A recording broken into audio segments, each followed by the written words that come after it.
धनतेरस को लेकर भागलपुर के बाजार में लोगों की भीड़ उमड़ पड़ी। सुबह से ही बाजार में धनतेरस को लेकर सामानों की खरीदारी करने के लिए लोग आने शुरू हो गए। वहीं दुकानदार भी आज सुबह में जल्द ही अपनी दुकानों को खोल लिए थे। धनतेरस को लेकर लोगों की भारी भीड़ इलेक्ट्रॉनिक सामान की दुकान, खासकर मोबाइल और टीवी, बर्तनों की दुकानों, सोनार की दुकानों, शोरूम की तरफ सबसे ज्यादा पहुंची। बाजार में लोगों की भीड़ इतनी रही कि बाजार में कदम रखने की जगह तक नहीं बची। धार्मिक मान्यता के अनुसार धनतेरस के दिन लोग कुछ न कुछ खरीदारी अवश्य करते हैं। उसी को लेकर लोगों की भारी भीड़ भागलपुर के बाजार में उमड़ पड़ी। आज होने वाली संभावित बिक्री को देखते हुए विभिन्न दुकानदारों के द्वारा पहले से ही काफी स्टॉक मंगा लिया गया था, ताकि लोगों को सामान मिलने में किसी तरह की परेशानी नहीं हो। धनतेरस में दोपहिया और चारपहिया वाहन की दुकानों पर भी अच्छी खासी भीड़ देखी गई। दोपहिया और चारपहिया वाहनों की लोगों ने प्री बुकिंग करा रखी थी। ऐसा अंदाज लगाया जा रहा है कि आज भागलपुर में करीब 1 करोड़ रुपए के आसपास के लोग खरीदारी करेंगे। वहीं ग्राहकों के स्वागत में दुकानों को काफी खूबसूरत तरीके से सजाया गया था। साथ ही पूरा बाजार रंग बिरंगी रोशनी से नहा उठा था। वहीं देर रात तक लोग धनतेरस की खरीदारी करते दिखे। Vocal for local, skill development, महिला सशक्तिकरण और मंजूषा अब दीपावली में जगमगाती दियों के साथ झलकने वाली है।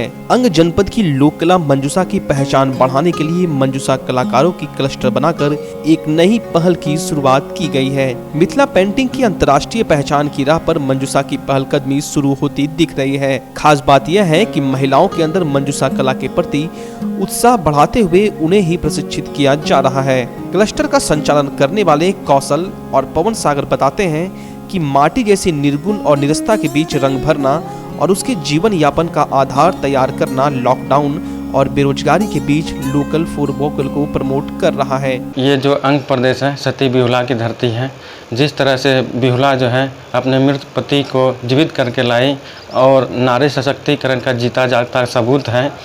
और लोग जो है सती बिहुला को पूजते हैं और उनको मानते भी हैं कि जिस तरह सती बिहुला अपने पति को जीवित करके लाई है, और महिला लोग उनको फॉलो करती हैं कि अगर हम अपने सच्चे दिल से सच्चे काम अगर किसी काम को करें तो हम भी अपने पति को, अपने घर को अच्छे से चला सकते हैं। इस तरह है कि दीपावली में जो हम लोग देखते हैं कि महिला का ग्रुप है, तो ये सिर्फ महिला जो है दिया पे काम करके और उससे जो इनकम होता है वो अपने घर में देती है। उससे क्या होता है, उसके परिवार का जो है रोजी रोजगार में काफ़ी मदद करता है।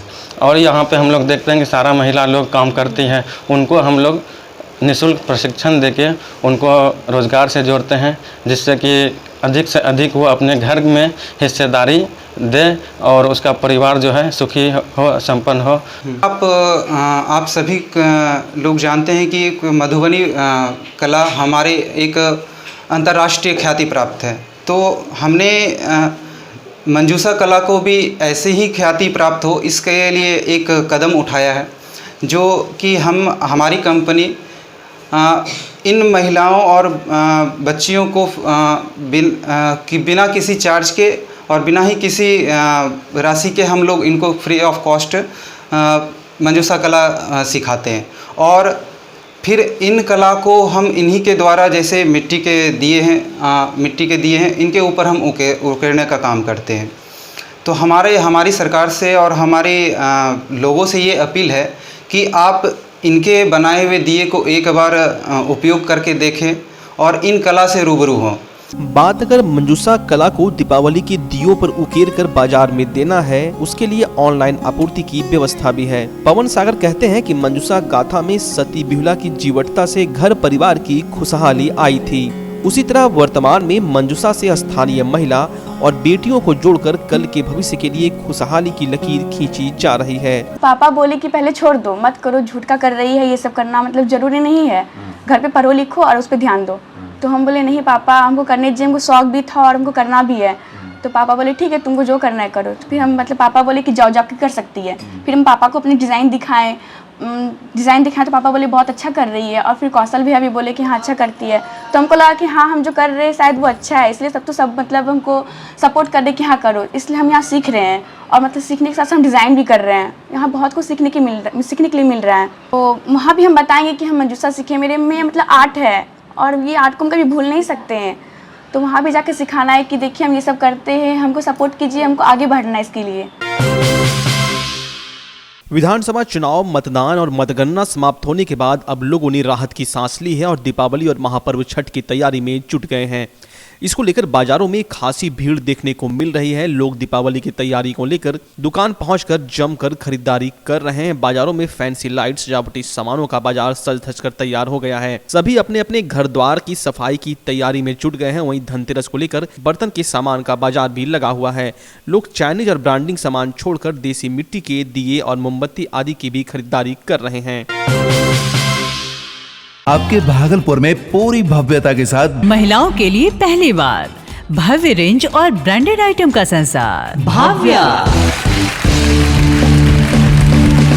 बेनवियो बेहद ही खूबसूरत sari, lehenga, salwar suit, suit piece, kurti और अंडरगारमेंट्स, ये सब कुछ होगा एक ही छत के नीचे। भाव्या यानी भाव्या के साथ भव्य रेंज की सौगात। बेनवियो Bhavya exclusive showroom, Kachahari Chowk, near petrol pump, Bhagalpur. Bhavya exclusive showroom.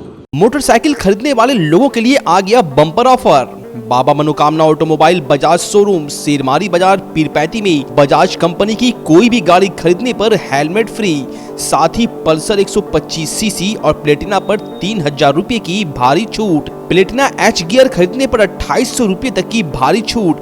Offer 30 नवंबर तक के लिए। ज्यादा जानकारी के लिए संपर्क करें मोबाइल नंबर 9546689292 एवं 9905169277 पर। संपर्क करें बाबा मनोकामना ऑटोमोबाइल बजाज शोरूम, गौशाला के सामने, शेरमारी बाजार, पीरपैंती।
आगामी दीपावली, काली पूजा, छठ पूजा को लेकर नाथनगर थाना परिसर में सीओ राजेश कुमार व थाना अध्यक्ष सज्जाद हुसैन की संयुक्त अध्यक्षता में शांति समिति व मेढ़पतियों के साथ बैठक आयोजित की गई। आपको बता दें, नाथनगर इलाके में कुल 42 प्रतिमाओं की स्थापना 14 नवंबर को होनी है। वहीं नाथनगर इलाके में बांग्ला रीति रिवाज से पूजन के लिए 15 तारीख को ही प्रतिमा का विसर्जन किया जाएगा। वहीं जिले की सबसे बड़ी काली की प्रतिमा बहबलपुर स्थित बम काली 17 नवंबर को बाईपास होते हुए चंपा नदी स्थित विसर्जन घाट पहुंचेगी। अन्य प्रतिमाओं का विसर्जन शोभा यात्रा 16 नवंबर को निकलेगा।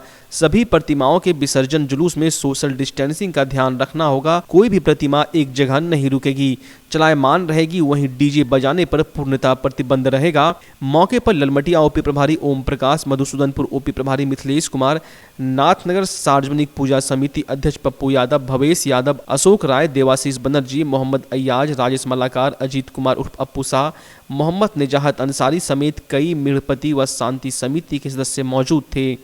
आज की जो बैठक शांति समिति की जो बैठक हुई, इस बैठक का मुख्य उद्देश्य था कि कोविड-19 का अनुपालन करते हुए पूजा स्थल से लेकर विसर्जन तक जो संक्षिप्त मार्ग है वो उसी मार्ग से वो विसर्जन होगा।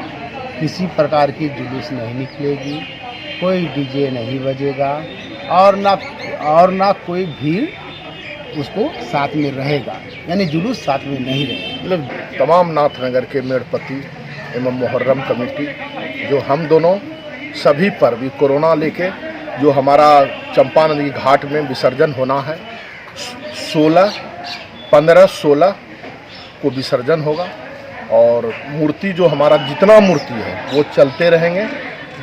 जो सरकार का गाइडलाइन है और हमारा प्रशासन का गाइडलाइन का पालन करते हुए मूर्ति बढ़ते रहेगी और 7 तक चंपा नदी घाट पर विसर्जन हो जाएगा। छठ का भी कार्यक्रम वहाँ चालू है, आज से जीबीसी लेबर लग गया है। नाथनगर भागलपुर से सटे चंपा पुल के आगे NH80 पर लगे स्मार्ट सिटी भागलपुर में आपका स्वागत है का बोर्ड के समीप जाना लोगों के लिए अभी वर्तमान समय में चुनौती से कम नहीं है।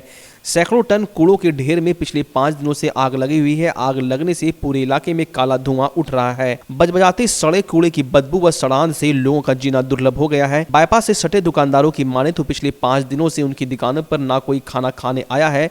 गन्ने का रस बेचने वाले सौरभ कुमार ने बताया कि पहले तो सिर्फ बदबू से परेशानी थी, अब तो काला धुआं दिन भर घोट कर रस बेचने का काम करना पड़ रहा है। इसी कारण उन्हें खांसी हो गई है। दवाई सिरप लेकर दिन भर मास्क लगाकर काम करना पड़ रहा है। वहीं नगर निगम की बड़ी गाड़ी आती है और सीधे NH80 किनारे पूरे शहर का कूड़ा डंप करके चली जाती है। यदि आगे भी ऐसी स्थिति बनी रहे तो ना जाने कौन कौन सी बीमारी का सामना लोगों को करना पड़ेगा, इसका अंदाज नहीं लगा सकते हैं। 6 दिन क्या दिक्कत हो रहा है? कुछ धुआं से आँख में चढ़ा जाता है। आग लगाया है, अभी पता ना है भैया। छठ हाँ होना चाहिए। यहाँ पे क्या काम करते हो? पानाला पुल के आगे जो कूड़ा गिरा करके उसको आग लगाया जा रहा है, पूरा इलाका उससे प्रदूषित हो रहा है। और नगर निगम को चाहिए कि जो है उसको हर हाल में सफाई, जबकि दिवाली का त्यौहार है, हर जगह लोग अपने घरों की सफाई करते हैं, सारा चीज़ का साफ़ सुथरा करते हैं, तो इस तरह से कूड़ा जला के प्रदूषित किया जा रहा है इलाके को, ये बात अच्छी नहीं है। प्रशासन को चाहिए कि जितना जल्दी हो उसको सफाई की व्यवस्था करें। ये हमारा हाईवे पर या स्थान पर कूड़ा जल रहा है, उसके लिए हम सब नगर आयुक्त DM साहब से बोलेंगे कि हम पूजा समिति अध्यक्ष भी हैं, यहाँ के पार्षद प्रतिनिधि भी हैं, वो नहीं हो उसके लिए अलग व्यवस्था है, उसका अलग ज़मीन मिला हुआ है। और हम सब रजौन प्रखंड के रजौन ब्लॉक परिसर में कुछ दूर हटकर शॉर्ट सर्किट की वजह से भीषण आग लग गई। सूत्रों के मुताबिक बताया जा रहा है कि बिजली विभाग की लापरवाही से आम लोगों को काफी नुकसान झेलना पड़ रहा है। बृहस्पतिवार की करीब 3 बजे धान से लदे ट्रैक्टर उनकी चपेट में आने से 6,20,000 की संपत्ति जलकर राख हो गई। लाखों देवी ने बताया कि पूरब से धान लोड कर पश्चिम दिशा की ओर घर जा रहे थे। इसी दौरान तार में सटने की वजह से ट्रैक्टर समेत धान जलकर राख हो गया। स्थानीय लोगों के सहयोग से आग पर काबू पाया गया। हालांकि जानकारी के मुताबिक बताया जा रहा है कि एक व्यक्ति का हाथ भी जला है। खबर लिखे जाने तक ना तो दमकल की गाड़ी पहुंच पाई, ना ही प्रशासन को सूचना दी गई थी। हालांकि आग पर काबू पाने के लिए स्थानीय लोगों का सहयोग रहा। इधर आगजनी के बाद परिवार वाले गहरे सदमे में हैं। परिवार वालों ने बताया कि स्थानीय रजौन थाने को आवेदन दिया जाएगा।